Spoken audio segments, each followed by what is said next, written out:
जरी आमचा आवाज दाबण्याचा कार्यक्रम हाती घेतला असला आणि प्रति विधानसभा होऊ नये अशा प्रकारचा प्रयत्न केला असला तरी तब्बल 5 तास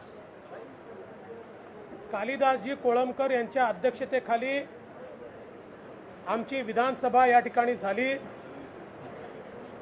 आणि आमच्या विधानसभेने एकमताने या सरकारच्या विरोधात निंदा व्यंजक ठराव हा मान्य केलेला आहे। या प्रतिरूप विधानसभेमध्ये सरकारचा बुरखा टराटरा फाडण्याचं काम हे विरोधी पक्षांनी या ठिकाणी केलेलं आहे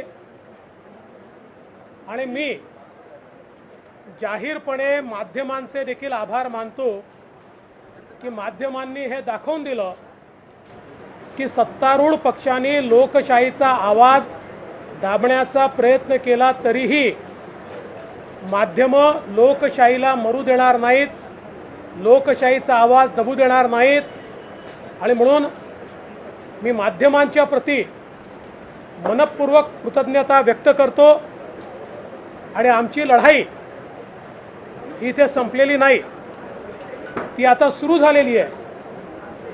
जोपर्यंत शेतकऱ्यांना न्याय मिळत नाही, MPSCच्या विद्यार्थ्यांना न्याय मिळत नाही, काल परवा ज्या मराठा तरुणांना सांगितलं की तुम्हाला नियुक्ती देतो त्यांना जोपर्यंत न्याय मिळत नाही, जोपर्यंत मराठा OBC समाजाच्या आरक्षणाचा प्रश्न सुटत नाही, जोपर्यंत मागासवर्गीयांचा प्रश्न सुटत नाही, जोपर्यंत महिलांचे प्रश्न कायदा सुव्यवस्थेचे प्रश्न सुटत नाहीत तोपर्यंत आमचा संघर्ष सुरू राहील, सभागृहाबाहेर सुरू राहील, रस्त्यावर सुरू राहील आणि जनतेतही तो सुरूच राहील हे या निमित्ताने मी सांगू इच्छितो। आज आम्ही मुख्य सभागृहात नसताना 3 कायदे हे सरकारने मांडले आहेत आणि 2 महिन्याकरता त्याच्यावर मतं मागवली आहेत। पहिली गोष्ट तर मी या बाबीवर समाधान व्यक्त करतो की केंद्र सरकार जे सांगत होतं वारंवार की कायदे फेटाळण्याची आवश्यकता नाही आहे, त्यामध्ये काही सुधार आवश्यक असतील तर ते सुधार आम्ही करायला तयार आहोत, ती भूमिका राज्य सरकारने स्वीकारली आणि कायदे फेटाळण्याच्या ऐवजी काही सुधारणा त्याच्यामध्ये सुचवलेल्या आहेत। मला असं वाटतं की ही अतिशय समाधानाची बाब आहे, पण हे अपेक्षितही होतं कारण केंद्र सरकारने जे 3 कायदे केले त्यातले 2 कायदे हे महाराष्ट्रात आधीपासूनच अस्तित्वात होते। आता आपण जर बघितलं, मी काही या कायद्यांच्या डिटेलमध्ये जाऊ शकलो नाही, तथापि पहिलं विधेयक क्रमांक 17 आहे। त्या विधेयक क्रमांक 17 मध्ये हमी भावापेक्षा कमी भावाने विक्रीच्या संदर्भातला मुद्दा आहे। केंद्र सरकारने शेतकरी नेत्यांची चर्चा करताना सांगितलं होतं की आम्ही कायद्यामध्ये हे इन्क्लूड करायला तयार आहोत की हमी भावापेक्षा कमी भावाने विकता येणार नाही। आज जे अमेंडमेंट यामध्ये आणण्यात आलं आहे ते अमेंडमेंट काय आहे?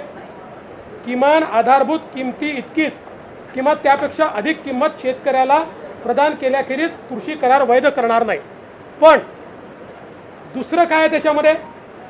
दुसरं वाक्य त्यात असं आहे, शेतकरी व पुरस्कर्ता हे परस्पर संमतीने 2 वर्षाच्या कमाल कालावधीसाठी किमान आधारभूत किमतीहून कमी किमतीचे कृषी करार करू शकतील।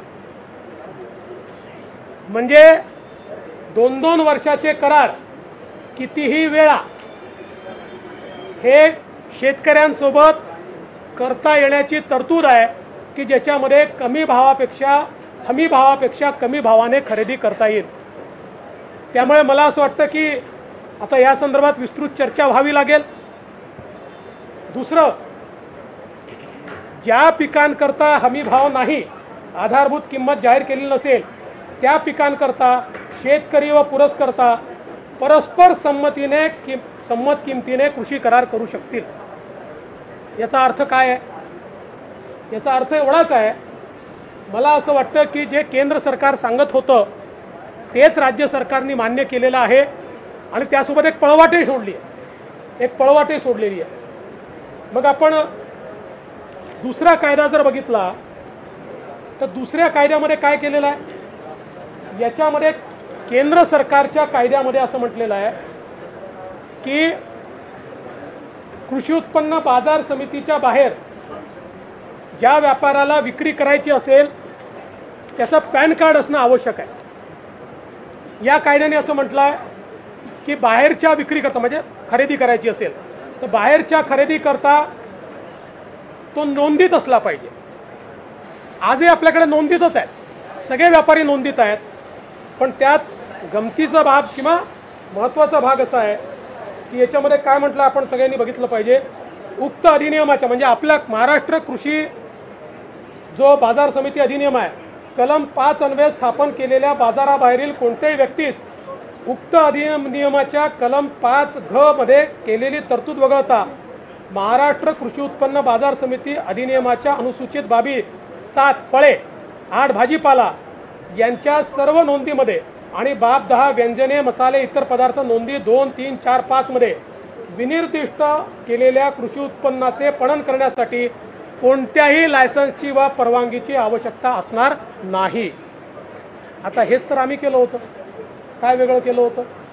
त्यानंतर तिसरा जो कायदा आहे, तिसरा कायदा अत्यावश्यक वस्तू अधिनियम 1955 जो केंद्र सरकारने केलेला आहे, याच्यामध्ये काय अमेंडमेंट सुचवली आहे, याच्यात एवढीच अमेंडमेंट सुचवली आहे की हा कायदा इन्व्होक करण्याचा जो अधिकार फ्लड्स असतील, फॅमिन असेल, दुष्काळ असेल किंवा युद्धजन्य स्थिती असेल अशा काळात हा अधिकार केंद्र सरकारला आहे. यात एवढंच म्हटलेलं आहे की आता हा अधिकार केंद्रासोबत राज्य सरकारला देखील मिळेल. म्हणजे एकूणच मला या गोष्टीचं समाधान आहे की तीनही कायदे हे या सरकारने मान्यच केले आहेत. अमेंडमेंट्सही किरकोळ आहेत, त्याच्यामध्ये चर्चा होऊन यातल्या बऱ्याचशा गोष्टी केंद्र सरकारने मान्यच केलेल्या आहेत. त्यामुळे मला असं वाटतं की इतके दिवस ही जी काही अडवणूक आणि जो काही एक चेहरा बनवण्याचा प्रयत्न चालू होता तो कुठेतरी चूक होता. एक अजून अमेंडमेंट या याच्यात केली आहे की पूर्वी उपविभागीय अधिकाऱ्याला अपिली अधिकारी म्हटलं होतं, आता जिल्हाधिकारी किंवा अतिरिक्त जिल्हाधिकाऱ्याला अपिली अधिकारी म्हटलं आहे आणि त्याच्या खाली समेटाचा अधिकार जो आपण त्याच्या खालच्या अधिकाऱ्याला दिला होता तिथे समेट मंडळ म्हटलं. या व्यतिरिक्त त्याच्यातही कुठलाही बदल करण्यात आलेला नाही. म्हणून मला असं वाटतं की आता या संदर्भात अधिक बोलण्याची आवश्यकता नाही. जेव्हा सभागृहात बोलायची संधी येईल त्यावेळेस या संदर्भात विस्तृत आम्ही बोलू.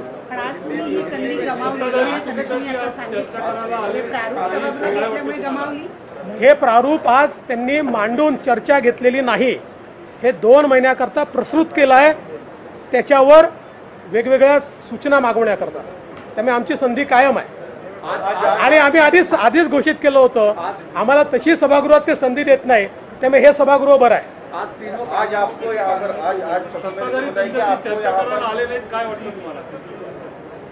असं आहे की सत्ता ही जेव्हा डोक्यात जाते त्यावेळी विरोधी पक्षाची आवश्यकता राहत नाही. आमच्या काळामध्ये तणावाच्या परिस्थितीत मी स्वतः मुख्यमंत्री असून जायचो आणि चर्चा करायचो. आज या ठिकाणी कोणीही चर्चा करायला तयार नाही. यांचा लोकशाहीवर विश्वासच नाही.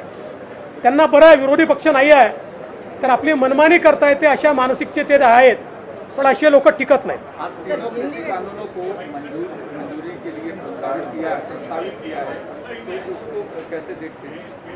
देखिए, मुझे इस बात का समाधान है कि तीनों केंद्रीय कृषि कानूनों के ऊपर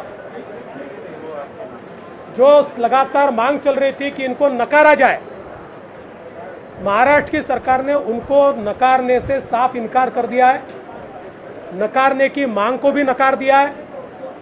इन 3 कानूनों में कुछ संशोधन करके नए कानून विधानसभा के सामने रखे हैं और ये संशोधन भी वही है जो केंद्र सरकार ने मंजूर किए हैं. किसानों के नेताओं के साथ केंद्र सरकार की जो बातचीत हुई उसमें जो संशोधन केंद्र सरकार ने मंजूर किए, लेकिन किसान नेताओं ने कहा नहीं, हमको तो कानून ही वापस चाहिए। उन्हीं संशोधनों को महाराष्ट्र की सरकार ने लाया है। मसलन एक कानून में जो मिनिमम सपोर्ट प्राइस एमएसपी होता है, तो कानून में केंद्र सरकार भी तैयार था। इस कानून में कहा गया है कि मिनिमम सपोर्ट प्राइस के नीचे हम लोग एग्रीमेंट नहीं कर पाएंगे, लेकिन इस कानून में यह भी कहा गया है कि 2 साल के लिए कोई भी व्यापारी किसान के साथ एमएसपी के नीचे भी इस प्रकार का करार कर सकता है, एग्रीमेंट कर सकता है। तो एक प्रकार के डायकोटोमी, एक प्रकार का विरोधाभास हमको इसमें दिखाई पड़ता है। दूसरा जो कानून है उसमें केंद्र सरकार के कानून में कृषि उत्पन्न बाजार समिति के बाहर बेचने के लिए मात्र पैन कार्ड की आवश्यकता कही गई थी। यहाँ पर उसके साथ साथ हमारे कानून में ऑलरेडी जो रजिस्ट्रेशन है उस रजिस्ट्रेशन की बात कही गई है, लेकिन उसके साथ साथ कई चीज़ों के ऊपर ये रजिस्ट्रेशन भी लागू नहीं होगा, ऐसा भी इसी कानून में सरकार ने कहा है। तो मैं ऐसा मानता हूँ कि वो भी कोई बड़ा चेंज नहीं है। तीसरा चेंज क्या है, तो हम लोगों ने सब डिविजनल ऑफिसर जो केंद्रीय कानून है उसको प्राधिकृत किया था, एडिशनल डिप्टी कलेक्टर को प्राधिकृत किया था, उसकी जगह एडिशनल कलेक्टर या कलेक्टर को प्राधिकृत किया गया है, एक स्टेप ऊपर गए।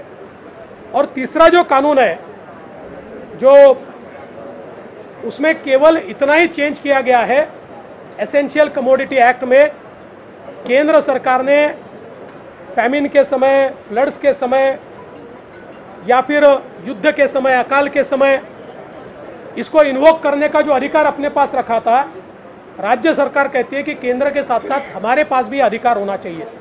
तो कुल मिलाकर मुझे ऐसा लगता है कोई बड़ा फेरफार नहीं है। केंद्र सरकार ने जो मान्य किया था उसी को अलग ढंग से लगकर ये कानून लाए गए हैं। हम इस पर विचार विमर्श करेंगे और अपनी राय भी देंगे। विधानसभा अध्यक्ष पदासाठी 5 घंटे तक बोलवलं जाण्याची शक्यता आपल्याला काय वाटतं? असं आहे, सरकारला बोलवायचं असेल तर बोलवतील, बोलवायचं नसेल तर बोलवणार नाही। मी एवढंच सांगतो, नियमानुसार जर त्यांनी कुठलंही काम केलं तर आम्ही त्याचं समर्थन करू, पण नियमबाह्य काम असेल तर त्याचं समर्थन होणार नाही। 5 घंटे तक आप लोगों ने बाहर प्रति विधानसभा चलाई, लेकिन जिस तरीके एक बार मराठी कर लेते फिर हिंदी पे आ जाते। कृषी कायद्यामध्ये शिवसेना आणि काँग्रेस यांचा एक महत्त्वाचा मुद्दा होता की तुम्हाला हमीभाव मिळाला। आता हा राज्य सरकारने तो कायदा बनवण्याच्या 2 महिन्यांनी काय करते होते, तर त्याच्यामध्ये दिसतंय तुम्हाला की तुमचा केंद्रातलाच सगळा। मी पुन्हा सांगतो, हमीभाव हमीभावाच्या संदर्भात केंद्र सरकारने लेखी आश्वासन दिलेलं होतं की हमी भावाचा अंतर्भाव केंद्रीय कायद्यात केला जाईल, पण ते व्यापाऱ्यांनी नाकारलं। आता जो कायदा आलाय यात 2 तरतुदी आहेत। पहिली तरतूद काय आहे, हमी भावापेक्षा कमी भावात करार करता येणार नाही। त्याच्या खालची तरतूद काय आहे, हमी भावापेक्षा कमी भावात तर अशा प्रकारचा करार करता येईल, पण तो 2 वर्षाकरताच करता येईल। म्हणजे 2-2 वर्षाकरता किती वेळा करता येईल। त्यामुळे मला हे समजत नाही कि असं जर तुम्ही तरतूद केली तर पहिल्या तरतुदीचा अर्थ नेमका काय है। एक तो पहले केंद्र का जो कानून था उसको पूरा किसान विरोधी बताया गया था, लेकिन राज्य सरकार थोड़ा बहुत उसमें चेंज करके उस कानून को ला रही है। देखिए, मुझे इसका आश्चर्य नहीं लगता, क्योंकि इस राज्य सरकार के पास कोई अल्टरनेटिव भी नहीं है। इन कानूनों को देश में सबसे पहले लाने वाला महाराष्ट्र ने 2006 में ये कानून किए थे, केंद्र ने 2020 में 19 में ये कानून किए। तो मुझे लगता है कि ये एक पॉलिटिकल इस प्रकार का आंदोलन था, पॉलिटिकल बात थी, और अब तो स्पष्ट ही हो गया। देवेंद्र जी 5 घंटे तक आप लोगों ने प्रति विधानसभा चलाई, लेकिन राज्य सरकार की तरफ से या विधानसभा अध्यक्ष की तरफ से कोई भी आप लोगों से संवाद करने की कोशिश की गई क्या? और जो 12 लोगों के निलंबन है उसको वापसी करने को लेकर के आगे की रणनीति आप लोगों की क्या? हमारे साथ कोई बातचीत नहीं की गई। देखिए, जब अहंकार ये सिर चढ़कर बोलता है तो इसी प्रकार की परिस्थिति होती है। पांडवों ने क्या मांगा था, केवल 7 गांव मांगे थे, लेकिन सुई के नोक जितनी भी जगह नहीं देंगे, इस प्रकार से जब दुर्योधन कहता है तो अहंकार चरम सीमा पर होता है। वही दुर्योधन का अहंकार आज इस सरकार में हमको दिखाई पड़ता है, और इसलिए हमसे किसी ने बातचीत नहीं की। और कोई भी हमारे से बातचीत करने के लिए नहीं आया। सरकार ने कोई पहल नहीं की, क्योंकि इस सरकार को विपक्ष चाहिए ही नहीं। ये तो आपातकाल की मानसिकता लेकर जन्मी हुई सरकार है। हे दुर्योधन दुर्योधन कोण आहे? महाविकास आघाडीचे दुर्योधन काही गोष्टी तुमच्याकरता सोडतो, तुम्ही ठरवायचं दुर्योधन कोण, दुःशासन कोण, भीष्म पितामह कोण, कर्ण कोण, हे तुम्ही ठरवायचं। राज्य सरकार